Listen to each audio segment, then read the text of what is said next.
Don't know how they do it in all these hot countries. Just get on with it, mate. You just do it. So effectively this... What are you guys doing over there? The router. The yeah. router? Yeah, Jordan is because... G'day you bloody legend, welcome back to another Electrician Reacts, and in this video I'm going to be going to a place famous for a big ass clock, some old duck, and where celebrities think they need to get their rocks off using prostitutes. That's right, it's the United Kingdom, and when these Ponzi Poms from Artisan Electrics posted a video about how hot it was over there, I couldn't resist. I had to make a video. As usual, stick around until the end because I'm going to be answering a comment from another one of my videos. But with that out of the way, let's get straight into it. Oh, it's hot. All the Aussie followers are going to be calling us wimps. It's not ideal, like. It's like an oven. Oh, that's a nice breeze. Don't know how they do it in all these hot countries. Alright, guys, it's not always hot over here. I don't know what images that you've seen of kangaroos and koalas, but I'm in Melbourne. It's like 6 degrees at the moment. I've got the heater on, the fire in the background. I wish it was 42 degrees. I love the heat. Hello and welcome back on the hottest day of the year, a sweltering 42 degrees today. And what are we going to be doing? Working outside in the sweltering sunshine. Here with Lee today. This is for all you white collars out there. When you actually have to do something for a job, it is painful when you actually have to work in this stifling heat. So I kind of get it, but because they're Poms, I'm expecting a lot of whinging. I'm not whinging. We're back at the solar install where we did a big solar roof with Oval a couple of months ago. Today we're going to be doing the battery storage and an EV charger.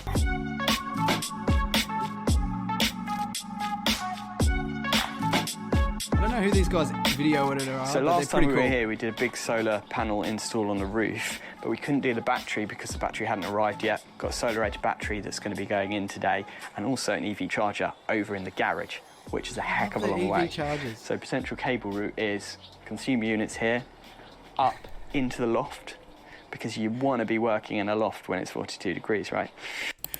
The consumer unit and the loft. The consumer unit. So for those Aussies out there, that is the switchboard and the roof cavity. Although I quite like the sound of a loft.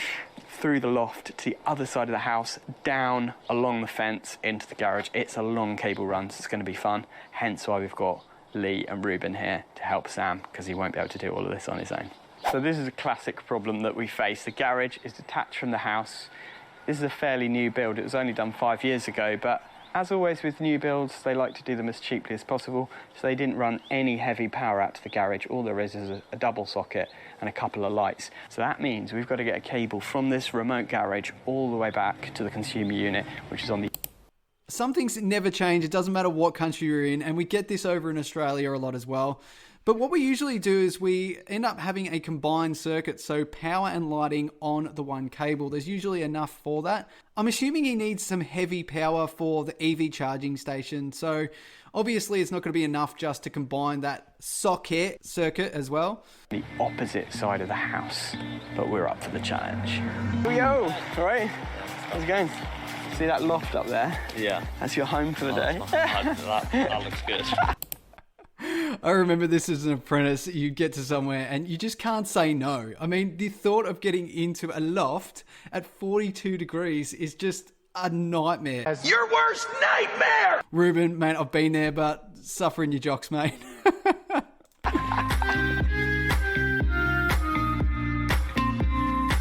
Yeah, so the fuse board's on the other side, so it's quite a long run. It's going to be 10 mil just to allow for the volt drop, and then I think Sam said... Okay, so just a little bit of an explanation about that volt drop. When you have a long enough circuit, you'll actually get a voltage drop across the full length of that. So whatever appliance or socket outlet that you've got at the end, you may not get the desired amount of voltage. And you've actually got a bandwidth or a band that you need to fall within for it to be compliant. So what you do to overcome that is you make a bigger cable. There are calculations, but look, the reality is that they usually just stick it in the air. It's cheaper just to run like a bigger cable, like a 6 or a 10 mil. So I get it. We're going to run a data cable round to the router. But, The yeah, router? Where Jordan is, because... Oh, this is another router? You're routing? Why are you routing something? I love it. Good We could do rooting. with a hand on this one. To be honest, I think it's just sat in the van on his phone. Oh, Ruben. So I don't know whether this is just me showing my age, but usually when I'm applying or putting something onto the wall with screws, I don't like to use a drill or a torque drill or anything like that because you can crack whatever you're screwing onto. So I just like to use a screwdriver just to tighten up, just to get the feel for it.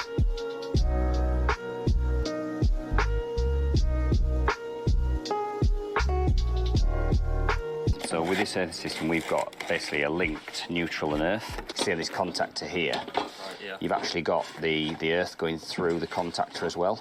Right. So effectively, if this device sees that you've lost your pen conductor, it will disconnect your line, your neutral, and your earth. Right, so okay. What are you guys doing over there?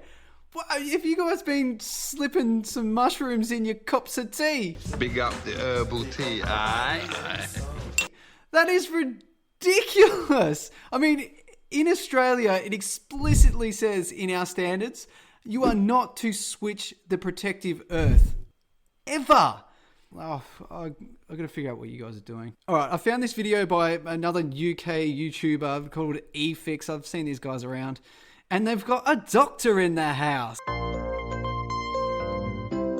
have a feeling that this is going to be some over-engineered British bullshit. So let's see what the hell they've got to say. I'm Chartered Electrical Engineer and Director at My Energy, and we're going to continue on looking at BS 7671 Amendment 1, and we're looking at it from the point of three-phase. Voltage between your protective conductor and pen conductor in the street doesn't go above 70 indents volts. 3, Dig up your 4 drive, and Mrs. Scoggins. 5. I'm Go going to through put 1 a and 2 huge for great me earth again. mat in. That's got to be the way forward. I think every that's job. it. Yeah, every job.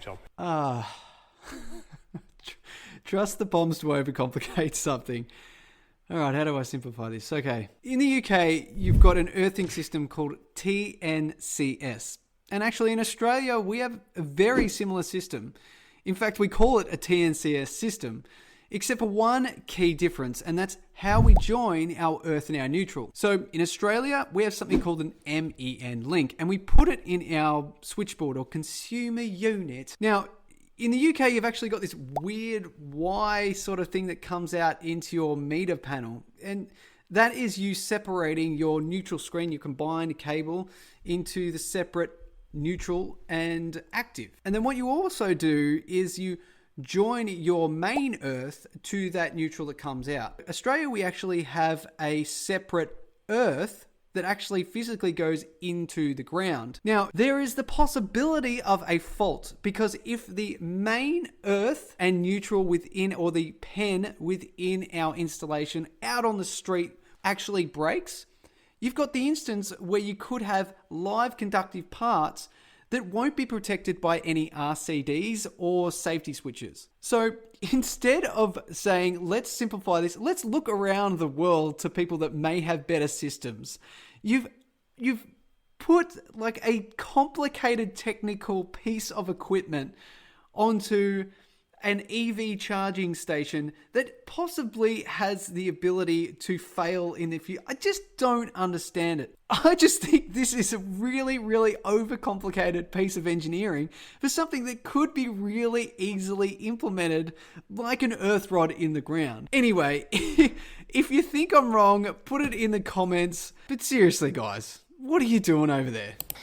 In the contactor and not earthing onto the case. So if had like a bit of... Just that's got that linked. Yeah, so as long as the earth from the outgoing is only into this, when that switches, there's not going to be any earth. This, to the people writing the standards, this is a perfect example. These guys are experts and they are confused about what they're doing with the earth. Leave the earth alone.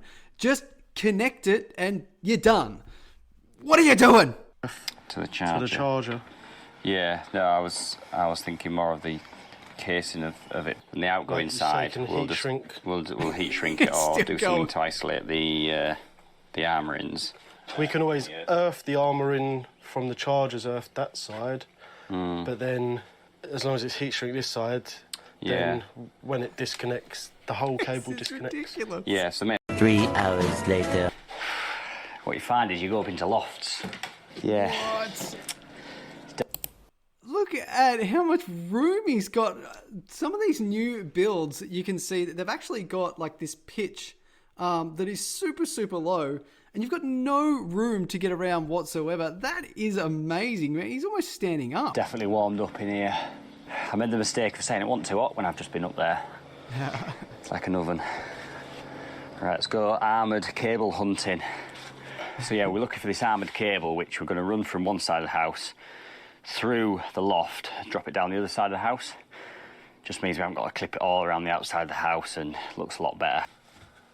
Oh, the old insulation. This stuff here, that doesn't look too bad, but a lot of the installation actually has fiberglass in it. So you actually get out of the roof and you're covered in fiberglass, these little needles that stick into your skin. And then there's also like the blow-in fluff insulation, and that, if you don't have a mask on, is really bad. You start inhaling that, you end up blowing out these big snot blocks of black insulation. It's disgusting. I do not miss this stuff. Don't know how they do it in all these hot countries. Just get on with it, mate. You just do it.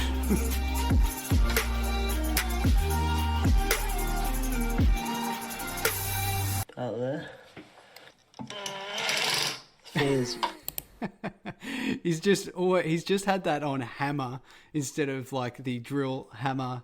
There's always a danger as well of when you drill from the inside out to the bricks that you're going to blow a brick out. If you're not within the mortar crevice, can also, like, the whole brick can pop out of the actual side of the buildings. After doing the measurement, it's not going to come out on a cement line. Oh, there you go. Let's hope for no brick pop. That's what he said, right? Yeah. Sometimes you just got to suck it and see. So we've brought the armouring into the Matty device because the Solar Edge charger hasn't got pen fault protection, so that's why this is here. And then we've actually taken the armoured inner stuffing gland and heat shrinked around the armouring, so when the earth's disconnected through the contactor, obviously there's no earth still connected to the PME system, and I've just stuck a label on for anyone in the future working on it. That clips up and... But how do they allow for the earth on the actual unit itself? If you've got a stuffing gland there, how are you connecting earth to the actual box? Is it inside? I don't understand. And over towards the car charger, we've also run a Cat 6 from the house. That plugs straight into the router, and that's giving internet straight to the car charger. The little shed section's just on the left. So we've come through, clipped it up, armoured comes into the Solar Edge charger. It's nice to see everything, one brand, all throughout the house, working together. Right, so this is the Solar Edge EV charger that we've been installing. We're just setting it up now. Within this charger, we've got a series of different dip switches. So those dip switches we can program to either deliver the full 32 amps out of this charger, or if we need to limit it to 16 or 10 amps, we can just change a series of dip switches in here to restrict the amount of current that comes out. We're doing the full... It kind of answers my question from the very beginning that Jordan said, you know, there wasn't like really large amount of power available. 32 amps is quite heavy. And actually, we've seen this more recently in Australia with induction cooktops. A lot of people will buy an induction cooktop thinking they can just switch it out with their normal electric. But there is some serious amount of current that these things draw, and you need to run a large separate circuit to these induction cooktops. So yeah, I get it now. 32 amps on this because we've run a brand new supply in all the way back through the house, back to the main consumer unit to make it all work. And then once we've done that, we can link it to the Solar Edge system where the inverter and the battery are already installed, and the customer will have all that information on the one app. So yeah, pretty cool. All right, that is it from the Whinging Poms. I actually really like your channel, Jordan. Thank you for making it. You're an inspiration for all Sparkies out there. Thank you. All right, as promised, I'm answering a comment that you guys have made in one of my videos. And this one, again, is transformed photo. I promise I'm not favoriting you, mate. It's just, you got some really good questions for me. So this one, he came through the other day, and it was on the video, cutting open a magnetic flow meter to see how it works. This one was really messy. I don't recommend doing it. The question is, does the material flowing through the pipe affect the sensor? salinity, or other suspended particles, especially metals? Is it able to be calibrated? Or better question, how do you know you can trust it after X number of years in service? So there's a couple of questions in there. I'll do my best to answer them. So first one, does the material flowing through the pipe affect the sensor? It can. Typically salinity, not so much. I mean, if you've got metals in the pipe, you can have all sorts of slurries. Is this able to be calibrated? Yes, but it's very difficult to calibrate them. You have massive, massive rigs that you set up, and essentially what you do is you drop a mass of water, so a known quantity, a known density, and then you drop it through a pipe, and that will then go through at a known velocity because you know the pipe size and things like that. So how do you know you can trust it after X number of years in service? So there are a couple of things you can do. And I did do a video on this, but you can actually measure the impedance of the coil, or the resistance of the coil, and the resistance of the electrodes as well. All right, you bloody legend. Thanks for watching all the way to the end. Make sure you like and subscribe. And if you enjoyed this video, you're probably going to like this one as well.